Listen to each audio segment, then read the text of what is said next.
Police को घर में बुलाकर खुद ही फंस जाएंगी रोली और मधुबाला, क्योंकि जहां नकली पेम्पलेट छपवाकर रोली ने रूही को घर से निकालने की पूरी तैयारी तो कर ली थी, लेकिन रूही इतनी आसानी से रोली का मकसद पूरा नहीं होने देगी, क्योंकि रूही को अब ये बात अच्छे से समझ आ चुकी है कि रोली को उसका सच पता चल चुका है कि वो आया नहीं बल्कि रूही है। इसलिए अब रूही के पास काफी कम समय है, क्योंकि रोली कभी भी उसका सच घर वालों के सामने ला सकती है। इसलिए रूही नहार को बता देती है कि अब नहार को पूरी तरह से ठीक होने की कोशिश करनी होगी, क्योंकि इस बार नहार ही रूही को रोली की साजिश से बचा सकता है। जिसे सुनकर नहार रूही की बात समझने की कोशिश करता है, क्योंकि नहार ये बात अच्छे से जानता है कि अगर रोली ने घर वालों के सामने रूही को चोर साबित कर दिया तो घर वाले रूही को घर से निकाल देंगे। तो वहीं रोली भी सबसे पहले मधुबाला को अपनी तरफ करती है, ताकि आगे मधुबाला रूही के मुंह में रोली का प्लान खराब न करे। इसलिए रोली मधुबाला के पास जाकर उससे झूठ कह देती है कि जिस औरत के बारे में उन्होंने उस पेम्पलेट में पढ़ा था, वो औरत आया बनकर इतने दिनों से सबको बेवकूफ बना रही है और उसकी शक्ल भी हूबहू रूही से मिलती है। जिसे सुनकर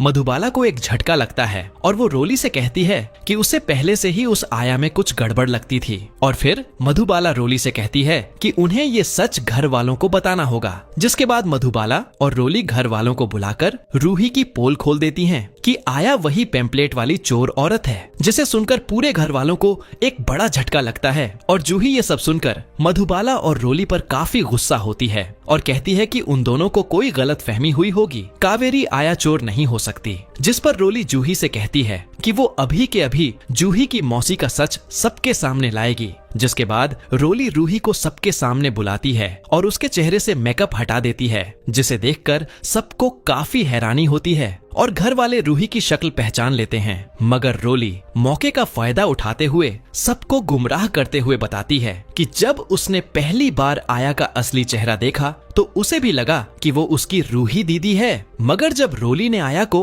अपने साथियों से फोन पर बात करते हुए सुना तो उसे पता चला कि वो रूही नहीं बल्कि चोर है और चोरी के मकसद से ही आया बनकर इस घर में आई है। जिसे सुनकर जूही को रोली की बात पर विश्वास नहीं होता और वो रूही से सवाल करती है कि क्या रोली सच कह रही है। जिस पर रूही को पूरे घर वालों को अपना सच बताना पड़ता है कि उस हादसे में रूही बच गई थी और दादी ने उसे घर से निकाल दिया था, इसीलिए उसे घर में आया बनकर आना पड़ा। जिससे दादी को समझ आ जाता है कि वो सच में रूही है। लेकिन खुद को बचाने के लिए दादी घर वालों से कहती है कि ये औरत कोई बहरूपिया है और दादी पर झूठा आरोप लगा रही है। जिससे मधुबाला भी आसानी से दादी और रोली की झूठी बातों में आ जाती है और फिर वो रोली को घर में पुलिस बुलाने को कहती है, जहां जूही रोली को रोकने की काफी कोशिश तो करती है, क्योंकि जूही समझ गई थी कि ये उसकी ही बहन है। मगर रोली जूही की एक नहीं सुनती। जिसके बाद घर में पुलिस आती है और वो पूरे घर वालों का बयान लेती है, जिससे सब रूही पर चोर होने का इल्जाम लगाते हैं। लेकिन जब जूही से पूछा जाता है तो वो बताती है कि ये जूही की ही बहन रूही है। उसे इस बात का पूरा यकीन है, क्योंकि जब वो इस घर में आई थी तब से ही उसे अपने साथ रूही के होने का एहसास होता है और आज नहार भी रूही की ही वजह से ठीक होने लगा है। लेकिन रोली पुलिस को जूही की बातों पर यकीन नहीं करने देती और कहती है कि जूही रूही के जाने का सदमा बर्दाश्त नहीं कर पाई है, इसलिए ही उसे वो चोर औरत अपनी बहन नजर आने लगी है। मगर रूही के बारे में ये सब सुनकर नहार को रोली पर काफी गुस्सा आता है और वो एकदम से बोल पड़ता है कि रोली अब अपनी गंदी जुबान से रूही के बारे में एक और शब्द नहीं कहेगी। जिससे नहार को बोलता हुआ देखकर रोली के पैरों तले जमीन खिसक जाती है और फिर नहार पुलिस को सारा सच बताकर दूध का दूध और पानी का पानी कर देता है। लेकिन मुझे लगता है कि जैसे तैसे दादी इस बार भी खुद को बचा लेगी। इसलिए अगर आप भी चाहते हैं कि मधुबाला और रोली के साथ साथ पुलिस दादी को भी अपने साथ ले जाए तो वीडियो को लाइक करने के बाद हमें कमेंट्स में अपनी राय जरूर दें।